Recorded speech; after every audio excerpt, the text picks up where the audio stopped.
اللہ تعالیٰ نے جہاں نبی پاک علیہ السلام کو بڑی عظمتوں، شانوں، رفتوں اور بلندیوں سے نوازا، وہاں یہ بھی فرمایا کہ وما ارسلناک الا رحمۃ للعالمین، ہم نے اپنے محبوب علیہ السلام کو تمام جہانوں کے لیے رحمت بنا کر بھیجا ہے۔ نبی پاک صلی اللہ تعالیٰ علیہ وسلم کا وجود سراپا رحمت ہے۔ حضور کا بولنا بھی رحمت ہے، خاموش رہنا بھی رحمت ہے۔ نبی پاک علیہ السلام کا کسی کو کچھ عطا کرنا بھی رحمت ہے، اور کسی کو صبر کی تلقین کرنا یہ بھی رحمت ہے۔ حضور کسی کو خوش ہو کے دیکھ لیں تو یہ بھی کرم کی بات ہے، اور محبوب کریم علیہ السلام کبھی ناراض ہو جائیں تو اس کے بعد بھی جب حضور راضی ہوتے ہیں تو رحمت کی برکھا ہی برسا کرتی ہے۔ اور حضور علیہ السلام نے فرمایا ہے، میں نے اللہ کی بارگاہ میں یہ دعا کی ہے کہ مالک اگر میں کسی کو جھڑک دوں نا، کسی مسلمان مومن کو، تو مالک اسے بھی اتنا ثواب دینا جتنا تو فرض نماز کا ثواب عطا فرماتا ہے۔ تو وجود سارے کا سارا حضور کا رحمت کاملہ ہے۔ نبی پاک کا مسجد نبوی شریف میں بیٹھ کر پیغام دین دینا بھی رحمت ہے، اور حضور اگر اسلحہ پہن کر بدر کے میدان میں آ جائیں، اللہ کے دین کو نافذ کرنے کے لیے دست مبارک میں تلوار اٹھا لیں، تو یہ بھی کائنات کے لیے رحمت ہے، یہ بھی فضل ہے۔ کیوں؟ اس لیے کہ اگر جڑی بوٹیاں کاٹی نہ جائیں تو اصل فصل کا نقصان کر جاتی ہیں۔ اس لیے ضروری ہوتا ہے کہ ایسی چیزوں کو تلف کر دیا جائے جو انسانیت کے لیے نقصان کا باعث۔ اللہ تعالیٰ نے نبی پاک علیہ السلام کے وجود کو سراپا رحمت بنایا، یہ تھی۔ اور جو حضور نے فرمایا کہ تم میں سے بہتر وہ ہے جو لوگوں کے لیے نفع مند ہے، وہ والا مزاج نہیں بلکہ کچھ لینے کا۔ تو حضور علیہ السلام کو اللہ تعالیٰ نے رحمت بنا کر بھیجا۔ اس رحمت کاملہ ہی کی وجہ تھی کہ حضور نہ ظاہری طور پر بھی لوگوں کے جو روزمرہ کے معاملات تھے اس میں بھی بڑی خیر خواہی کے جذبات رکھتے تھے۔ نبی پاک علیہ السلام عام لوگوں کے بیچ اٹھتے بیٹھتے، ان کے ساتھ کھاتے پیتے۔ سرور کائنات کا طریقہ یہ ہوتا کہ اگر غلاموں میں سے کوئی بیمار ہو جاتا تو تیمارداری کرنے تشریف لے جاتے، صبر کی نصیحت کرتے، اللہ کے حبیب علیہ السلام اس کے لیے مناسب دوا بھی تجویز کرتے، دعا بھی فرماتے۔ حضور نے فرمایا اگر تم میں سے کسی شخص کے ہاں کوئی خوشی کا موقع ہو تو وہ مختار ہے، دعوت دے نہ دے، لیکن اگر کسی کا انتقال ہو جائے تو مجھے خبر ضرور دینا، میں جنازے پڑھنا چاہتا ہوں۔ ایک مقام ایسا بھی آیا کہ جہاں میرے نبی پاک علیہ السلام نے فرمایا اگر میرا کوئی امتی دنیا سے چلا جائے اور ترکہ چھوڑ کے جائے، جائیداد چھوڑ کے جائے، مال و اسباب چھوڑ کے جائے، تو وہ اس کی اولاد میں بانٹ دینا، لیکن اگر اس کے ذمے قرضہ ہو تو میرے پاس آ جانا، میں اس کا قرض ادا کر دوں گا۔ نبی پاک صلی اللہ تعالیٰ علیہ وسلم نے اپنی رحمت کے ساتھ امت کو جو حصہ عطا فرمایا، اور جس طرح سے حضور سید عالم صلی اللہ تعالیٰ علیہ وسلم نے ہمیں یہ اسباق پڑھائے، اس طرح ہونا نہیں چاہیے تھا جو ترتیب آج دنیا میں لگ گئی ہے، اور جس انداز میں مسلمان اپنے صبح و شام گزار رہا ہے۔ آپ یقین کریں کہ کبھی کبھی یوں محسوس ہوتا ہے کہ جیسے خالص رشتوں کا ہونا اور اخلاص کا موجود ہونا اور للہیت کا نصیب ہونا یہ شاید کوئی بے موسمہ سا پھل ہو گیا ہے۔ شاید یہ کہ اب ڈھونڈنے سے، تلاش کرنے سے بھی ایسی چیزیں میسر نہیں آئیں گی کہ لوگ اللہ تعالیٰ کی رضا کو پیش نظر رکھیں۔ اور پھر اب تو اس طرح کا ماحول ہو گیا ہے کہ چونکہ زیادہ لوگ جھوٹ بولتے ہیں اللہ ماشاء اللہ، تو بیچ میں سچ بولنے والا عجیب لگتا ہے۔ چونکہ زیادہ دکانداری ہوتی ہے تو کوئی اخلاص کا مظاہرہ کرتا ہے تو وہ عجیب لگتا ہے۔ چونکہ زیادہ اللہ معاف فرمائے کہ دھوکہ دہی کا بازار گرم ہے تو اب یوں محسوس ہوتا ہے کہ جیسے کوئی بندہ کہہ رہا ہے میں صحیح سے چلوں گا تو لوگ سمجھتے ہیں شاید کوئی اداکاری کر رہا۔ حضور علیہ السلام نے جو لوگوں کے حق میں اپنی طبیعت میں نرمی پیدا کی، آپ یقین کریں بڑے سارے لوگوں سے ملنے کو جی چاہتا ہے لوگوں کا، ان کے پاس جانے کو، بیٹھنے کو، من کی باتیں کرنے کو۔ بہت سارے لوگ ایسے ہوتے ہیں جن کے بارے میں ہماری خواہش ہوتی ہے کہ بندہ بڑا اچھا ہے، لیکن اس کے پاس اگر چل کے جائیں گے تو ہمارے سٹیٹس کا کیا بنے گا؟ اگر ہم جا کے اس کی مجلس میں بیٹھ گئے تو وہ جہاں ہم خود میرے مجلس تھے اس کا کیا بنے گا؟ اگر ہم کسی شخص کی طرف بڑھ گئے، آگے بڑھ کے ہم نے 2 قدم آگے جا کے گرم جوشی سے اس کا استقبال کیا تو کوئی شخص یہ نہ سمجھ بیٹھے کہ یہ تو کوئی لو سٹینڈرڈ رکھتا ہے۔ ہم نے وہ اس طرح کے بیج بوئے ہیں انانیت کے کہ ڈھیر ساری تکلیف لوگوں کو ہماری وجہ سے ہوتی ہے۔ بہت سارے لوگ آزمائش کا شکار ہوتے ہیں، بعض لوگ آ جائیں، لوگ ڈھب سے کھانا نہیں کھا پاتے، لیکن وہ خاص رحمت اور وہ خاص نرمی جو نبی کریم نے ہمیں عطا فرمائی ہے، یار یہ کتنا، میں آپ کو ذاتی بات بتاتا ہوں، اپنے مخالف کو، گالی دینے والے کو، زندگی کے کسی کونے میں برا کہنے والے کو معاف کرنا بڑا مشکل کام ہے، لیکن یہ اعزاز صرف رحمت للعالمین محبوب کا ہے کہ حضور کے سامنے جب وہ لوگ پیش ہوئے حضرت وحشی جیسے کہ جنہوں نے پورا وجود کاٹ دیا تھا حضرت امیر حمزہ کا اور کان ناک آنکھیں نکال دی تھی، انہوں نے آ کے عرض کی حضور ہمارے جیسے گناہ گار بھی آئیں تو معافی ہو جاتی ہے؟ فرمایا ہو جاتی ہے تو پڑھ کلمہ، ہم فوراً ہی معاف کر دیں گے۔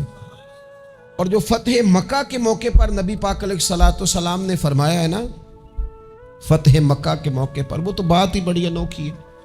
انہوں نے کہا تھا آپ ہم سے کیا سلوک کرنے والے ہیں؟ تو فرمایا سلوک کیا کرنا ہے؟ جو پیچھے ہو چکا ہے نا اس کا ذکر بھی نہیں کرنا، کتاب کے پچھلے صفحے پلٹنے ہی نہیں، یاد ماضی یہ عنوان چھیڑنا ہی نہیں، جو ہو گیا سو ہو گیا۔ یہ خاص رحمت کاملہ اللہ تعالیٰ نے اگر عطا فرمائی ہے تو میرے اور آپ کے پیارے رسول ہی کو عطا فرمائی ہے۔ یہ میں آپ کو وہ والی مثالیں دے رہا ہوں جو صرف میرے اور آپ کے عقل کے قریب ہیں۔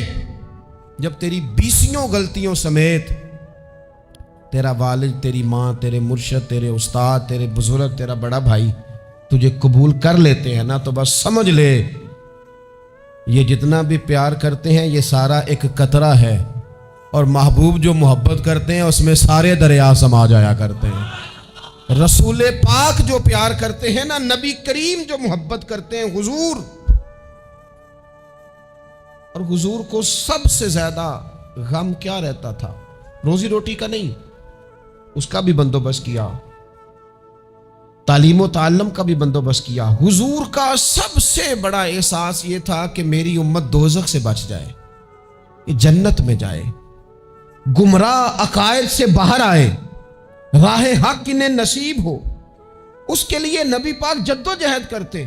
حضور کو روڑے مارنے والے، پتھر مارنے والے، کانٹے بچھانے والے، گردن پہ اوجڑیاں رکھنے والے رات کو سکون سے سو جاتے، اور نبی پاک انہی لوگوں کے لیے رات کو ہاتھ اٹھا کے ہدایت کی دعائیں کرتے رہتے۔ وہ روڑے مار کے سو گئے جا کے، اور جس نے روڑے مارے ہیں وہ نبیوں میں رحمت لقب پانے والا، مرادیں غریبوں کی بر لانے والا۔ اور کسی نے کہا تھا لے کے پہلو میں غم امت نادار آئے، لے کے پہلو میں غم امت، غم امت، غم امت نادار آئے۔ وہ دیکھو امتی امتی کہتے ہوئے سرکار آئے۔ وہ دیکھو نا، امتی امتی کہتے ہوئے، لے کے پہلو میں غم امت نادار آئے۔ حضور کے پہلو میں غم ہے امت، یا اللہ مہربانی فرما، یا اللہ مہربانی فرما۔ اور صبح قیامت بھی ہم سب لوگ نا لائق لوگوں سے اپنا تعلق بناتے ہیں۔ میں نے دیکھا ہے کہ ساری زندگی کا رشتہ ہے۔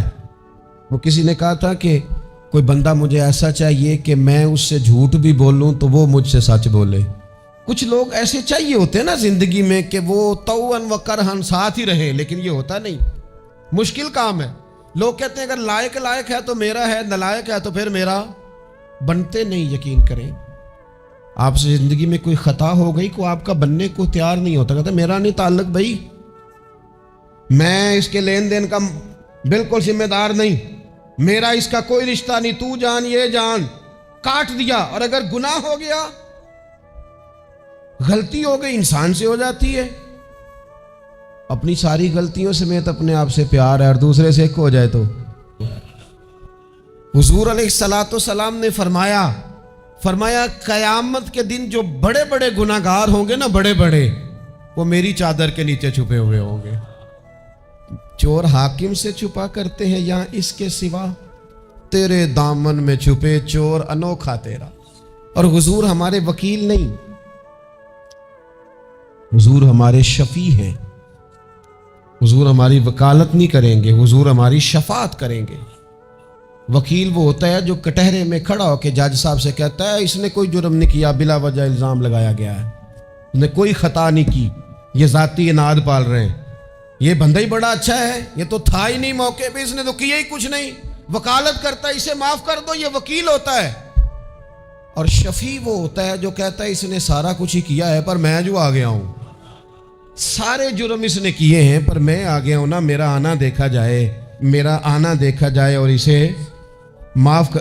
تو نبی کریم علیہ الصلوۃ والسلام نے خاص، اور پھر کچھ ایسی چیزیں جو بالکل سادی تھیں، اس کا بھی نبی پاک صلی اللہ تعالی علیہ وسلم نے لوگوں پر بوجھ نہیں ڈالا۔ حضرت سیدنا ابن مسعود رضی اللہ تعالیٰ عنہ فرماتے ہیں، مسلم شریف میں موجود ہے، کہتے ہیں حضور ہمیں کبھی کبھی واز سنایا کرتے تھے، ہر روز تقریر نہیں سناتے تھے۔ یا رسول اللہ صلی اللہ علیہ وسلم ہمارا دل کرتا ہے، فرمایا میں نہیں چاہتا کہ تم تکلیف میں آ جاؤ۔ حضور فرماتے ہیں میں لمبی نماز پڑھانا چاہتا ہوں، پیچھے سے کوئی بچہ رو پڑتا ہے، میں اللہ کی نماز مختصر کر دیتا ہوں۔ نبی پاک صلی اللہ تعالی علیہ وآلہ وسلم کی عادت مبارکہ تھی، حضور سواری پہ چل رہے ہوتے تھے تو کوئی غلام ساتھ چلنا چاہتا تھا تو فرماتے تھے میرے ساتھ آ کے سواری پہ بیٹھ جا۔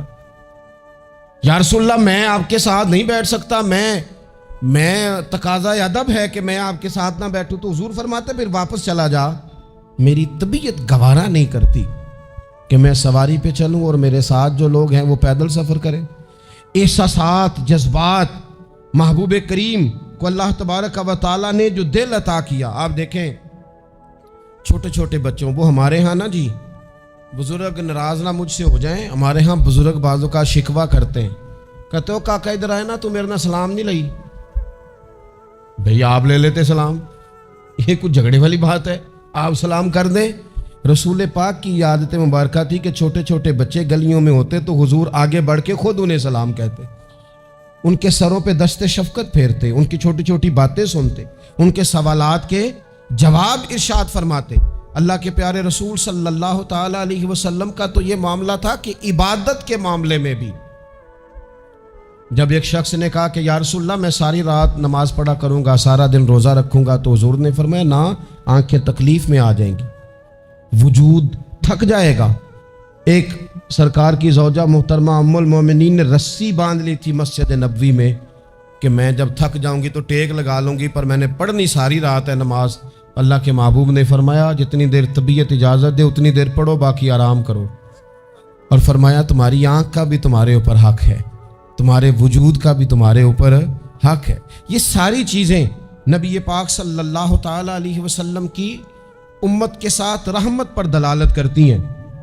اسی طور پر آپ دیکھیں کہ نبی کریم علیہ السلام نے 2-3 دن تراویح پڑھی، پھر صحابہ جمع ہو گئے، زیادہ لوگ آ گئے تو سرکار اندر سے باہر ہی نہیں آئے، حجرے میں رہے۔ فجر کے وقت آئے تو فرمایا مجھے پتا تھا تم سارے انتظار میں ہو اور تم نے دیر تک میرا انتظار کیا، میں جان بوجھ کے نہیں آیا۔ کیوں نہیں آئے یا رسول اللہ صلی اللہ تعالی علیہ وسلم؟ تو حضور فرمانے لگے اس لیے نہیں آیا کہ اگر میں آ جاتا اور کچھ دن مستقل یہ نماز پڑھتا تو میرے دل میں خیال آیا کہیں رب کریم اسے فرض نہ کر دے، تمہیں مشقت ہوگی، تمہیں تکلیف ہوگی، لہٰذا میں حضور دل چاہ رہا ہے نفل عبادت کو، اس لیے نہیں کر رہے کہ امت پر کہیں ضروری ہو جائے۔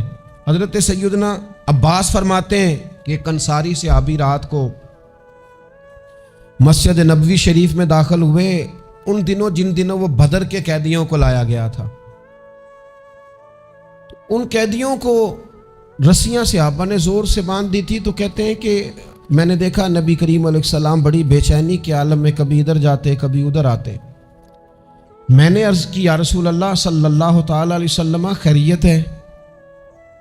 تو حضور نے فرمایا ان قیدیوں میں میرے چچا جناب عباس بھی ہیں،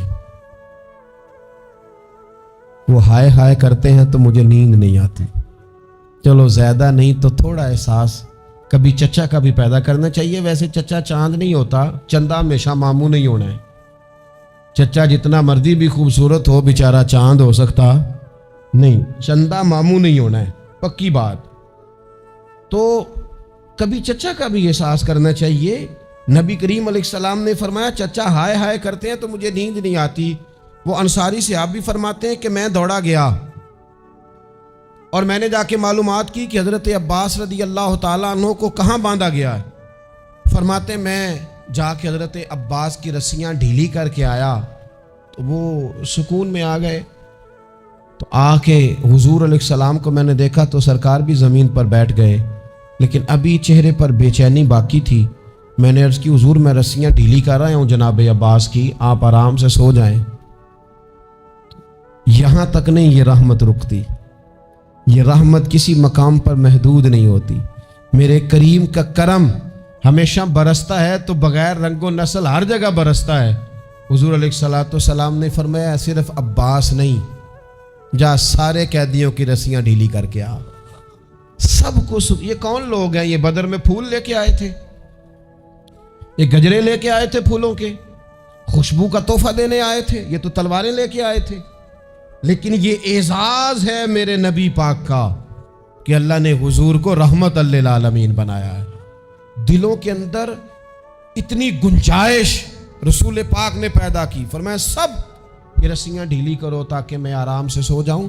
طبیعتوں کی سختی, مزاجوں کا تلخ پن, اپنی ذات کے خول میں بند ہو کے زندگی گزار دینے والے لوگ, اپنے آپ سے شروع ہو کر اپنے آپ پر ختم ہو جانے والا مزاج, جو میں سوچ رہا ہوں, جو میں دیکھ رہا ہوں, جو میری طبیعت فیصلہ کر رہی ہے, جس اینک سے میں معاشرے کو پڑھ رہا ہوں سارے معاشرے کو اسی طور پہ میں لے کے چلوں گا, یہ سوچیں درست نہیں. ہم نبی کریم علیہ السلام کے ماننے والے ہیں, ہمیں ان ساری باتوں کا خیال اور ادراک کرنا پڑے گا کہ جو ہمیں ہمارے رسول پاک نے سکھائی ہے.